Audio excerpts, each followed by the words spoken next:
کیونکہ P M صاحب یہ بھی کہہ رہے ہیں نا کہ ہم تخمینہ لگائیں گے کہ نقصان کتنا ہوا ہے، تو اگر تخمینہ ابھی تک نہیں لگایا تو کتنے عرصے میں تخمینہ لگا کے باقاعدہ رول آؤٹ کر دینے ہیں؟ دیکھیں اس وقت تو وہ سرگرمیاں جاری ہیں کہ جو سیلاب کا جو نقصان ہے اسے روکا جا سکے، اور جو سیلاب کا پانی ہے جن علاقوں کو زیادہ افیکٹ کر سکتا ہے اس میں بند توڑ گئی یا بند باندھ کے کیسے ان علاقوں کو، بڑے شہروں کو بچایا جا سکتا ہے، بڑے رقبوں کو بچایا جا سکتا ہے۔ اس وقت تو وہ ریسکیو آپریشن جاری ہے، اور اب سیلاب کا پانی، آخری ایک بات، سندھ میں داخل ہو رہا ہے، اب سندھ کو کیسے بچا سکتے ہیں، کم سے کم نقصان ہو، یہ آپریشن اب یہ چل رہے ہیں۔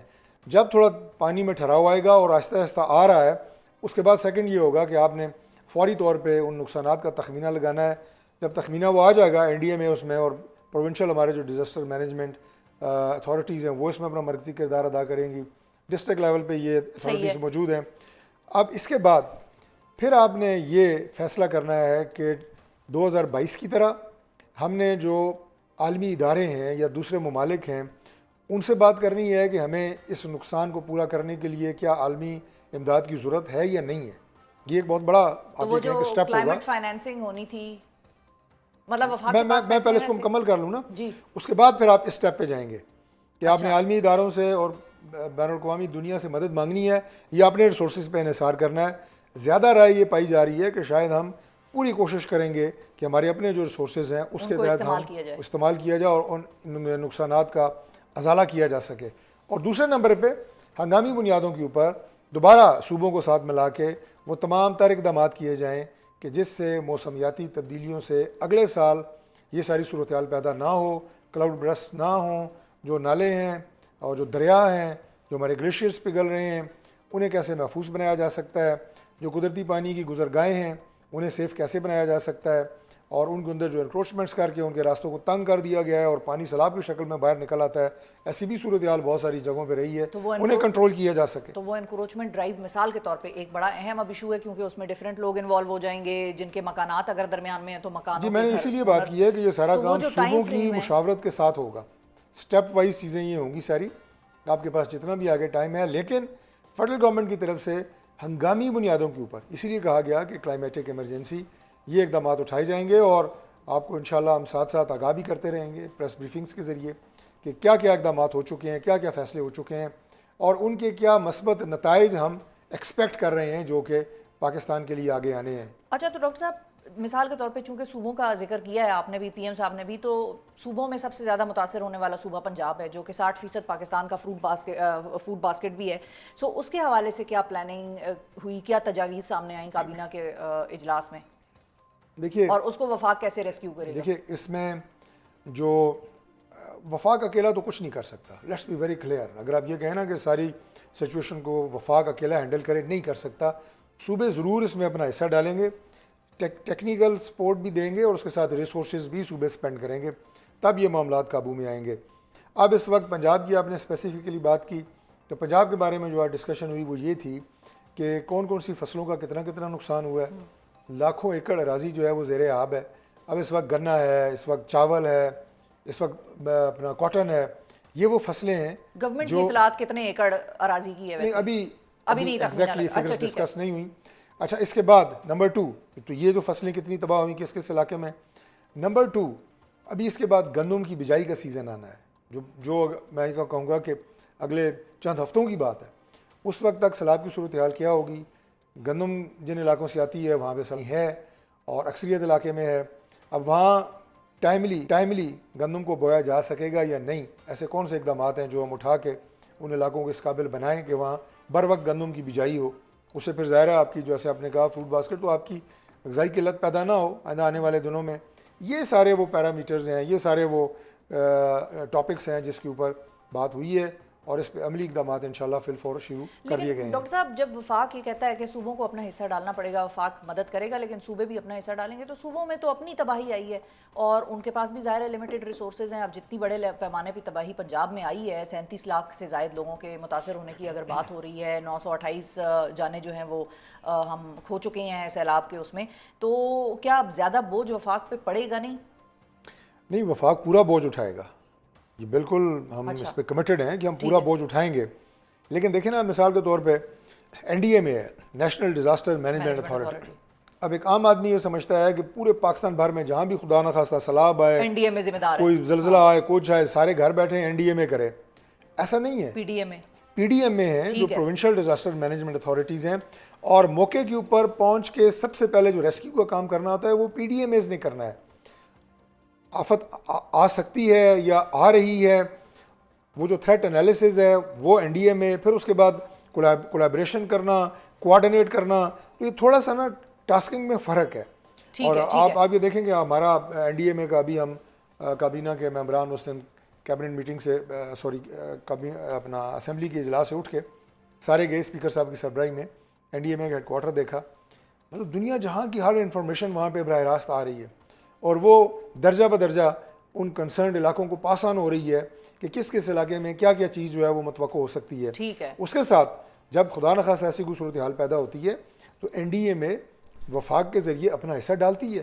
وفاق این ڈی اے میں کو امپاور کرتا ہے کہ آپ میرے ریسورسز بھی لے کے جائیں, ہم بھی ضرور کرتے ہیں, لیکن صوبے چونکہ جو ریسورسز ہیں وہ اس طرح کے معاملات میں آلریڈی ایجوکیشن, ہیلتھ, ایگریکلچر, یہ ریسورسز ان کو دے دیے جاتے ہیں, وہ خود بھی کلیکٹ کرتے ہیں, تو ان کے پاس میجورٹی ریسورسز ہیں ان ایشوز کو ٹچ کرنے کے لیے اور وہاں پہ کام کرنے کے لیے. اچھا ڈاکٹر صاحب, ایک اور گلا بھی آتا ہے جب ہم یہ دیکھتے ہیں, مختلف ہم انٹرویوز بھی دیکھ رہے ہیں لوگوں کے, ہمارے رپورٹرز جا رہے ہیں فلڈ افیکٹڈ ایریاز میں اور گاؤں میں, دیہاتوں میں, تو وہاں پر لوگ یہ کہتے ہیں کہ یہ جو بریچنگ ہوتی ہے, اور آپ نے بھی اپنے اسٹارٹ کے ایک پہلے سوال کے جواب میں یہ کہا کہ شہروں کو, ان کے انفراسٹرکچر کو بچانا ہے, تو جب بند توڑے جاتے ہیں, بندوں کی آپ نے بات کی, تو جب بند توڑے جاتے ہیں یا اڑائے جاتے ہیں ڈائنامائٹ سے, تو وہ پانی جب ڈائیورٹ ہوتا ہے تو وہ ایک عام غریب آدمی کی زمینوں میں, فصلوں میں, گھروں میں, دیہاتوں میں جاتا ہے, اور وہ یہ گلا کر رہے ہیں گورنمنٹ سے کہ بھئی آپ شہروں کو بچاتے ہیں اور ہم غریب آدمیوں کو آپ پانی کا نشانہ بنا رہے ہیں. نہیں دیکھیں, ایسا بالکل بھی نہیں ہے. ظاہر ہے اگر کوئی تھوڑا بہت نقصان جس کا ہوگا اس نے گلا تو کرنا ہے, اور وہ گلا جو کرتے ہیں وہ حق بجانب ہیں, میں یہ نہیں کہہ رہا, لیکن بات یہ ہے کہ ایک طرف جو ہے وہ نقصان جو آپ کا ملٹی بلینز ڈالرز میں ہو رہا ہے, اور سب سے بڑی بات اس کو بھی چھوڑیں جہاں پہ انسانی جانوں کے زیاں کا شدید خطرہ لاحق ہے, کہ آپ اتنے جو آبادی ہزاروں میں, لاکھوں میں موجود ہے, اس کو آپ فل فور ریسکیو نہیں کر سکتے. اور ایسے ایریے بھی ہیں جہاں پہ آبادیاں نہیں ہیں, اسکیٹرڈ آبادیاں ہیں, ریسکیو لوگوں کو آسانی سے کیا جا سکتا ہے. پنجاب میں انسانی جانوں کا نقصان اس لیے کم ہوا کہ الحمدللہ سیلاب کی چونکہ پہلے سے پروڈکشنز تھیں, یہ سارے ادارے جن کا میں نے نام لیا, تو سیلاب آنے سے پہلے لاکھوں لوگوں کو نقل مکانی کرائی گئی, ان کی سپورٹ کی گئی, انہیں ڈسٹرکٹ ایڈمنسٹریشن نے مکمل ہیلپ کی کہ یہ اگلے 1 یا 2 دن میں یا 3 دن میں یہاں پہ پانی نے آنا ہے اور آپ نے یہ علاقہ جو ہے یہ خالی کرنا ہے. تو یہ بڑی ایک ٹیکنیکل طریقے سے چیزیں ہوئی ہیں, آپ اسے ایک سنگل سویپنگ اسٹیٹمنٹ سے آپ اس کو ڈیفائن نہیں کر سکتے. سارے پاکستانی ہیں, سارے انسان ہیں, سب سے ہمیں اتنی ہی ہمدردی ہے, لیکن صرف یہ دیکھا جاتا ہے کہ آپ نے میسیو اور کلیکٹیو ڈیمیج اس کو کیسے بچانا ہے, اور ایسا ایریا کہ جس میں آپ ڈیمیج کنٹرول مکمل کر سکتے ہیں اور وہاں پہ انسانی جانوں کا نقصان نہیں ہوگا, ان کو آپ تھوڑا کرتے ہیں کہ پانی کو تھوڑا ڈائیورٹ کریں. باقی کوئی اور کرائٹیریا ایسا بالکل بھی نہیں ہے کہ جس کے تحت اس کے علاوہ پانی کو یا تو بند توڑا جائے, اور بعض علاقوں میں بند بنائے بھی جاتے ہیں تاکہ ڈائریکٹ پانی کی جو ہٹ ہے ان علاقوں کو نہ پڑے. ٹھیک ہے. اچھا ڈاکٹر صاحب, اب ایک اور ایشو بھی چل رہا ہوتا ہے, اور وہ ہے کہ پی ایم ایل این کی government versus P T I کی گورنمنٹ, اور کیونکہ پیپلز پارٹی تو آپ لوگوں کے اتحادی ہیں سندھ میں, تو آپ لوگ ٹھیک ہے ایک پیج پر ہیں بہت ساری چیزوں میں. اب کے پی کا مسئلہ ڈیفرنٹ ہے, اور وہ کے پی کا مسئلہ ڈیفرنٹ اس لیے ہے کہ وہاں پر باجوڑ میں سیلاب بھی آئے, یہ وہی باجوڑ ہے جہاں پر آپریشن ہو رہا تھا. آپ نے بھی میرے کہا کہ آپریشنز چلتے رہتے ہیں, اور آپریشنز کی کوئی وہ ہم یہ نہیں کہہ رہے کہ حتمی آپریشن یہ آخری تھا یا وہ پہلا تھا, یا وہ چلتے رہتے ہیں. اب اس وقت بھی وہاں پر ایک یہ ڈیبیٹ چھڑی ہوئی ہے جہاں پر کہ بنیر میں اور دیگر اضلاع میں لوگوں کو واپس بسانے کا کام ہونا چاہیے. وہاں پر وہ لوگ اس بات پہ لڑ رہے ہیں کہ بھئی ہمارے یہاں آپریشن ہو رہا ہے نہیں ہو رہا ہے. آپ کی اطلاعات کیا ہیں, کتنا عرصہ وہاں پر آپریشن چلے گا, اور ان لوگوں کو واپس گھروں میں سیٹل ہونے کا کیا معاملہ کریں گی گورنمنٹ, کیونکہ ظاہر ہے وفاقی حکومت آن بورڈ ہوتی ہے اس طرح کی چیزوں پہ, it is not just only the provincial government جس کو پتا ہو کہ بھئی آپریشن ہو رہا ہے یا نہیں ہو رہا. تو آپ اس کے حوالے سے کچھ کلیئرٹی دیں کہ آپریشنز وہاں پر جو ہو رہے ہیں باجوڑ کے وہ کب تک ختم ہو سکیں گے. اور بالکل جب آپریشن کی بات آتی ہے نا, تو بالعموم یہ سمجھا جاتا ہے یا تاثر لیا جاتا ہے کہ اس علاقے میں گرینڈ آپریشن ہو رہا ہے, اور جو مقامی آبادی ہیں انہیں نقل مکانی کرائی جا رہی ہے فورسفلی, یا وہاں پہ جناب کوئی بہت شد و مد سے کوئی ڈسپلیسمنٹ ہو رہی ہے.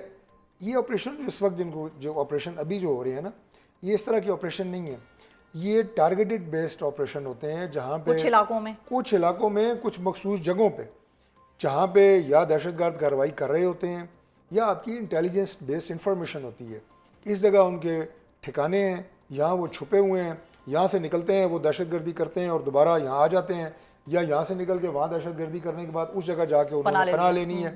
تو یہ انٹیلیجنس بیسڈ اور ایونٹ بیسڈ.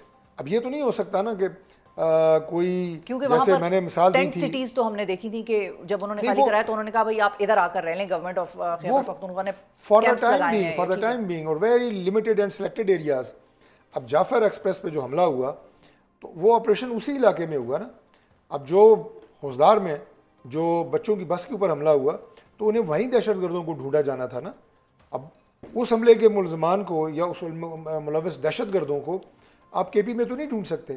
اب وہ کہیں جی ہمارے خلاف، وہ بھائی جگہ کا تعین دہشت گرد کرتے ہیں کہ کہاں انہوں نے یہ بزدلانہ کارروائی کرنی ہے اور کہاں انہوں نے کس ایریے کو ٹارگٹ کرنا ہے، اور پھر ہم ان کو انہی ایریاز کے اندر جو ہے ان کے خلاف آپریشن ہوتا ہے. کیونکہ اس حوالے سے میں نے سوال اس لیے بھی آپ سے کیا کہ اڈیالہ سے ایک پیغام علی امین گنڈا پور صاحب کو یہ آیا ہے کہ اگر مریم صاحبہ جاپان جا سکتی ہیں تو تم افغانستان کیوں نہیں جا سکتے. تو جس پہ علی امین گنڈا پور صاحب نے آج بڑا انٹرسٹنگ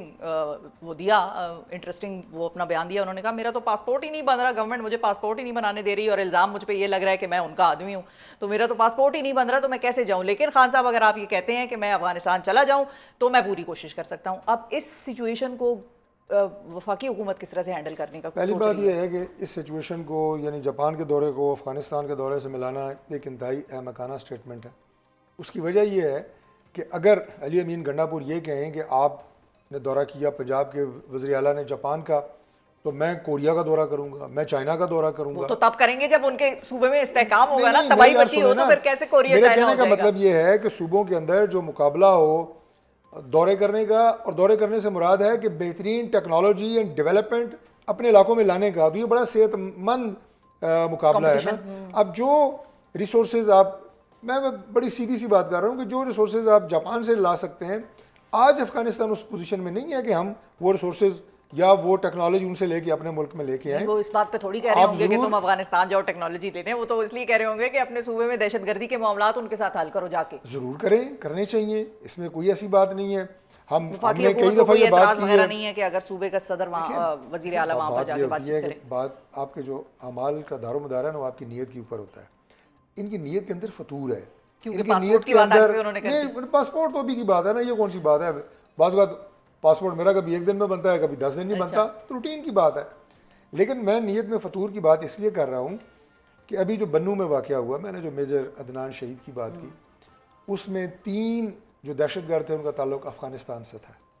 آپ نے کتنے عرصے تک اپنی سرزمین کو دوسرے لوگوں کو موقع دینا ہے کہ وہ آ کے استعمال کریں دہشت گردی کے لیے؟ اس کا خاتمہ ہونا ہے نا. ہم اس جنگ میں پرعزم ہیں. اس کے لیے آپ کو آئیڈینٹیفائی کرنا پڑے گا کہ دوسرے ملک سے، ہم ایران سے بھی گلہ کرتے رہے، افغانستان سے ہمارا برابر گلہ ہے، اور ہماری ان سے بات ہوتی ہے وہ یہی ہوتی ہے کہ آپ کی سرزمین سے دہشت گرد آتے ہیں، ہماری سرزمین پہ حملے کرتے ہیں بارڈر ایریاز میں، تو آپ ان کو کنٹرول کریں، آپ اپنی سرزمین کو اجازت نہ دیں کہ وہ استعمال ہو. اور یہاں پہ وہ لوگ جو بغیر کسی آپ یہ کہیں کہ لیگل ڈاکومنٹ کے، وہ افغانستان ہے، وہ کوئی بھی ملک ہے، پاکستان میں اگر رہ رہا ہے تو ہمیں اس کو آئیڈینٹیفائی کرنا ہے، اسے ان کے ملکوں میں واپس بھیجنا ہے. یہ ایک اسٹیٹ پالیسی ہے، اور یہ کہ پاکستان کی پالیسی ہے. دنیا کا کون سا ملک ہے کہ جہاں وہ فارنرز کو الاؤ کریں کہ بغیر ڈاکومنٹس پہ آپ آگے رہیں؟